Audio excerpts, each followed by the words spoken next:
नमस्कार, मी अक्षता जुईस कॉर्नरमध्ये आपले स्वागत करते। आज आपण आषाढी एकादशी निमित्त उपवासाचा झटपट बनणारा मसाला डोसा व हिरवी चटणी कशी बनवायची ते पाहणार आहोत। इथे आपण सर्वात आधी डोशाचं बॅटर बनवून घेणार आहोत। त्यासाठी इथे मी अर्धा कप वरी घेतलेली आहे। वरीचे तांदूळ जे असतात ते मार्केटमध्ये सहज उपलब्ध मिळतात, ते उपवासाच्या दिवशीच खाल्ले जातात। व त्याचबरोबर इथे आपण पाव कप साबुदाणा घेतलेला आहे। हे सर्व आपण एका कॉटनच्या रुमालावर घेतलेले आहे व हे सर्व रुमालामध्ये घेऊन चांगलं पुसून घेणार आहोत। मी हे अशा प्रकारे चांगलं पुसून घेत आहे। आता ही पुसून घेतलेली वरी व साबुदाणे आपण हे मिक्सरच्या भांड्यात काढून घेणार आहोत व हे आपण मिक्सरला फिरवून घेणार आहोत। आपल्याला याची बारीक पूड करायची आहे। अगदी रवाळ पूड आपल्याला याची मिळणार आहे। हे मी मिक्सरला वाटून घेणार आहे। इथे आपण वरी व साबुदाणे हे वाटून घेतलेले आहेत। तुम्ही बघू शकता अशी अगदी रवाळ आपल्याला ही पूड भेटलेली आहे। यापेक्षा जास्त आपण हे मिक्सरला लावायचं नाही आहे। आता आपण यामध्ये अर्धा कप हे ताजं दही वापरणार आहोत। दही हे ताजंच वापरायचं आहे, कारण आपण हे उपवासासाठी बनवत आहोत, त्यामुळे इथे मी दही ताजं वापरलेलं आहे। आता हे आपण पुन्हा एकदा मिक्सरला वाटून घेणार आहोत। यात आपण अर्धा कप पाणी टाकणार आहोत। पाणी हे थोडं थोडंच टाकायचं आहे व हे सर्व आपण एकत्र मिक्सरला वाटून घेणार आहोत। इथे आपण या मिश्रणामध्ये अर्धा कप दही व फक्त अर्धा कप पाणी वापरलेलं आहे व हे असं सरसरीत मिश्रण आपलं डोशासाठीचं तयार झालेलं आहे। यापेक्षा पातळ अजिबात करायचं नाही आहे। हे आपलं बॅटर अगदी योग्य तयार आहे। यामध्ये आपण या पिठाला लागेल एवढं मीठ टाकणार आहोत। अर्धा चमचापेक्षा थोडं कमी असेल तरी चालेल। मी मीठ टाकलेलं आहे व हे पुन्हा एकदा आपण असं ढवळून घेणार आहोत व आता याचे आपण डोसे काढून घेऊया। तवा आपला मध्यम गरम झालेला आहे। आता यावर आपण बॅटर घालणार आहोत। इथे मी डोशाचं बॅटर 2 पळी घातलेलं आहे व हे एकसारखं सर्व बाजूने गोल पसरवत आहे। तुम्ही बघू शकता गॅसची फ्लेम ही लो ठेवायची आहे। आता पलीताने आपण हे एकसंध करून घेणार आहोत, थोडंसं पसरवून घेणार आहोत पूर्ण। आता आपण हा डोसा मीडियम फ्लेमवरती चांगला शेकून घ्यायचा आहे।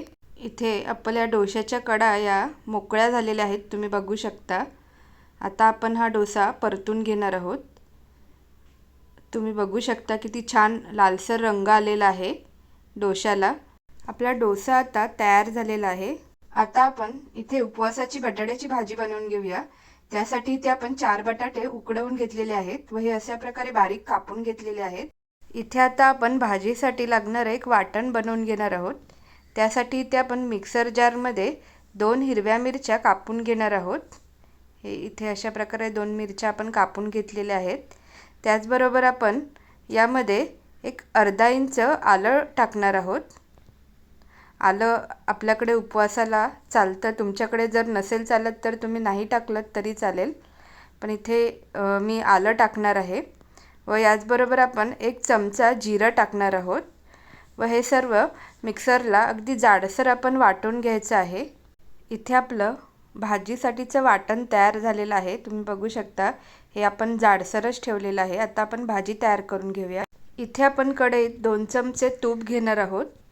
तूप चांगलं गरम झाल्यावरती यामध्ये आपण जे वाटण बनवून घेतलेलं आहे ते वाटण आपण टाकायचं आहे।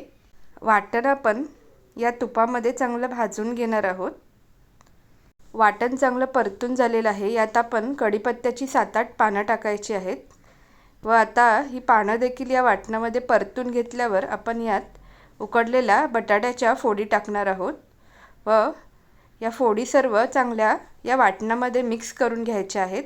या भाजीला लागेल एवढं मीठ आपण यामध्ये टाकायचं आहे व पुन्हा एकदा सर्व मिक्स करून यावर आपण झाकण ठेवून याला मंद गॅसवरती 5 ते 6 मिनिटं चांगली दणकून वाफ द्यायची आहे। 5 मिनिटं झालेली आहेत। आता आपण झाकण काढूया। या भाजीला आपल्या चांगली वाफ दिलेली आहे। आता आपण यामध्ये 2 चमचे शेंगदाण्याचा कूट टाकणार आहोत। शेंगदाण्याचा कूट टाकल्यामुळे या भाजीला खूप चांगली चव येते। यात मी 2 ते 3 चमचे आता शेंगदाण्याचा कूट टाकणार आहे व पुन्हा एकदा हे सर्व आपण मिक्स करून घेणार आहोत व झाकण ठेवून आणखीन 5 मिनिटासाठी याला वाफ देणार आहोत. गॅसची फ्लेम आपण ही मंदच ठेवायची आहे.